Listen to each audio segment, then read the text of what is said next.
What's up, guys? Quincy Temple came here, back in a video, and today we're going to be reading Mr. Klutz is Nuts. So, yeah, let's get into this. My Weird School, Book 2, Mr. Klutz is Nuts. Chapter by Dan Gutman. Pictures by Jim Paley. I'm going to be reading this chapter by chapter, I think. Because I can't stream. Let's get into it. Chapter 1. The Flying Principal. "Watch out!" somebody screamed. Mr. Klutz, the principal of my school, was tearing down the sidewalk on a skateboard. It was early morning, just before the school bell was about to ring. Mr. Klutz must have built up too much speed coming down the hill. He was weaving in and around the kids and their parents, totally out of control. Most principals are really serious and dignified. They look like they were born as grown-ups, but not Mr. Klutz. He is more like a grown-up kid.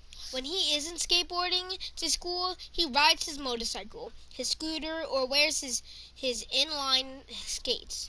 "Runaway principals," some kids shouted. "Run for your lives." The skateboard must have hit a crack in the sidewalk, because the next thing anybody knew, Mr. Klutz was flying through the air like a superhero. Kids and their parents were diving out of his way. Dogs were running in all directions. Mr. Klutz crash-landed in the bushes at the front of the school. Luckily, he was wearing a helmet, and he had knee pads and elbow pads on over his clothes. Everybody stopped for a second, because Mr. Klutz was just lying there in the bushes without moving. We weren't sure if he was alive. "Good morning," Mr. Klutz said. Mrs. Cooney. "Good morning, Mr. Klutz," said Mrs. Cooney, the school nurse, as she walked past. "Good morning, Mrs. Cooney," he replied. "Beautiful day, isn't it?" "Lovely." Then Mr. Klutz got up, brushed himself off, and walked up the front steps like it was totally normal for a principal to skateboard to school and crash headfirst into the bushes. Mr. Klutz is nuts. Chapter 2. Big Trouble. "That's the last straw, AJ," my teacher's Miss Daisy told me. "I want you to go to the principal's office." "I didn't do anything," I protested. My name is AJ, and I hate school. Why do we have to learn so much stuff? If you ask me, by the time you get to second grade, you already know enough stuff to last you a lifetime. School is way overrated. My mom says that all 8-year-old boys have to go to school, so I guess there isn't nothing I can do about it. But when I grow up, I'm going to be a professional hockey player. You don't have to know how to read or write or do math to shoot a puck into a net. Actually, that's what I was doing when my teacher, Miss Daisy, sent me to the principal's office. You see, me and my friend Michael and Ryan were playing hockey with a tennis ball during recess.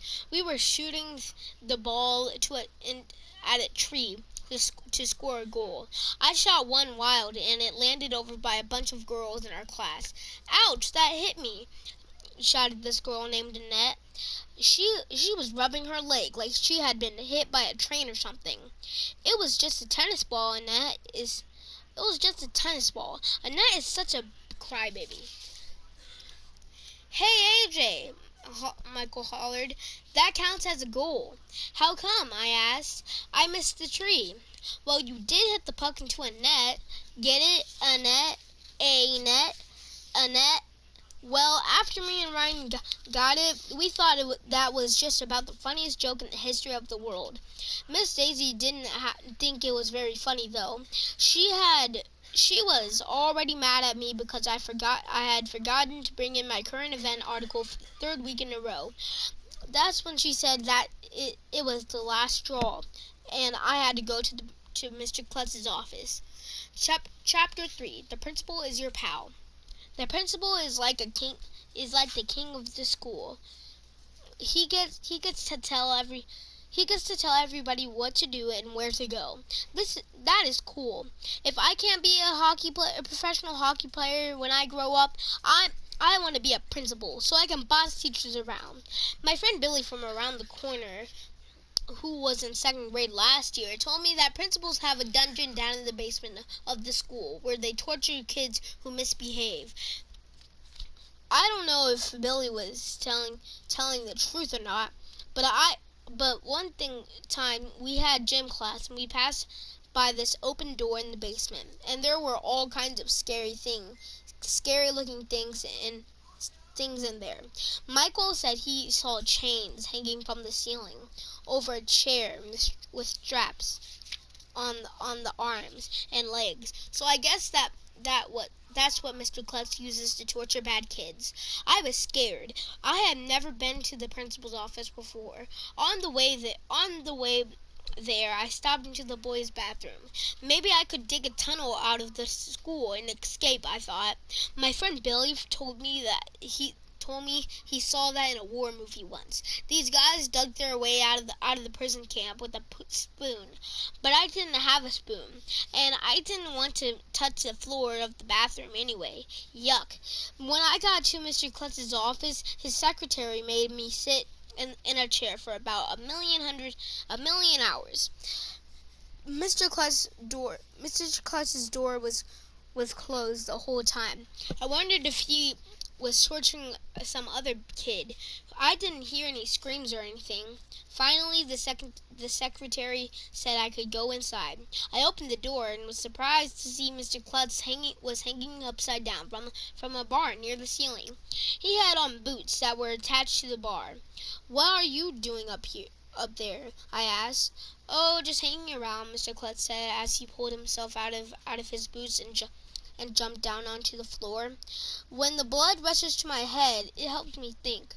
Well, I know that blood rushing to your head doesn't help you grow hair, because Mr. Klutz had no hair on his head at all. He was bald as a balloon. Mr. Klutz's office looked pretty much like my dad's office, except he had a big snowboarding poster on the wall and a foosball table in the corner. Oh, and he also had a punching bag with a face on it. Come to think of it, it didn't look anything like my dad's office. I kept my head down when he told me to take a seat so he would feel sorry for me. When you get into trouble, always keep your head down, because if grown-ups feel sorry for you, they won't punish you as badly. Miss Daisy told me why you're here, Mr. Klutz said, but I'd like to hear your side of the story. Miss Daisy thinks I stole some straws, I told him. What makes you think that, AJ? Well, she was all mad at me, and she said that's the last straw. Then she told me to go to your office. I swear I didn't take any straws. I don't even know where she keeps the straws. I see, Mr. Klutz said, rubbing his chin. I thought it had something to do with a hockey game that got out of control, and there's this little matter of forgetting to bring in your current events. Well, that too. Mr. Klutz didn't look like he was going to torture me. In fact, he didn't look mad at all. You may not believe this, he told me, but I was a boy once. Just once? I asked. I'm a boy all the time. No, what I mean is I used to be young like you. I'll bet you were really good in school, I said. No, actually, it was just the opposite, the principal told me. I didn't like school at all, and I wasn't a very good student. Really, I figured that anybody who grew up to be a principal must have loved school as a kid. Why else would you want to hang around a school all day as a grown-up, except maybe to boss teachers around? When I was a boy, I could never sit still, Mr. Klutz said. I wanted to run around all the time. I didn't have the motivation to do my schoolwork. Do you know what motivation is, AJ? It's like a motor inside you that makes you want to do stuff, I said. That's why it's called motivation. I guess you could say that, Mr. Klutz said. Sometimes my mother would give me a little reward if I did a good job on my homework. A piece of candy, for instance. You see, while I didn't like school, I certainly did like candy. So I would try hard in school in order to get the candy. Does that make sense to you? Well, sure, AJ. AJ, if I were to give you some candy, do you think it might help you remember to bring in your current event next time? My parents told me never to take candy from strangers. I told him, I'm not a stranger, Mr. Klutz said. Did you ever hear anyone say your principal is your pal? If you need to spell the word principal, you can always remember your principal is your P-A-L. Get it? Well, if you put it that way, I suppose I can take some candy. Mr. Klutz reached into his desk drawer and pulled out a chocolate bar.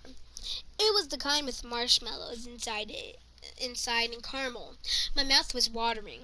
Go easy with the hockey, and let's see if you can remember to bring in your current event tomorrow, he said as he handed me the candy bar. Don't tell anybody about this, okay? It's just a little secret between you and me. Okay. I ran out of the room I ran out of the office just in case he had only given me the candy bar so he could tie me up to a chair and torture me. Chapter 4, The Present. So guys, I think I'm gonna end the video right there. So yeah, let's I hope you enjoyed this. We are going to be on chapter 4. So tune in to the next video of this, which I'm probably going to be doing next week, or tomorrow. So I'll see you later, and hope you have a wonderful day or night, or evening, whenever you watch this. Bye, guys.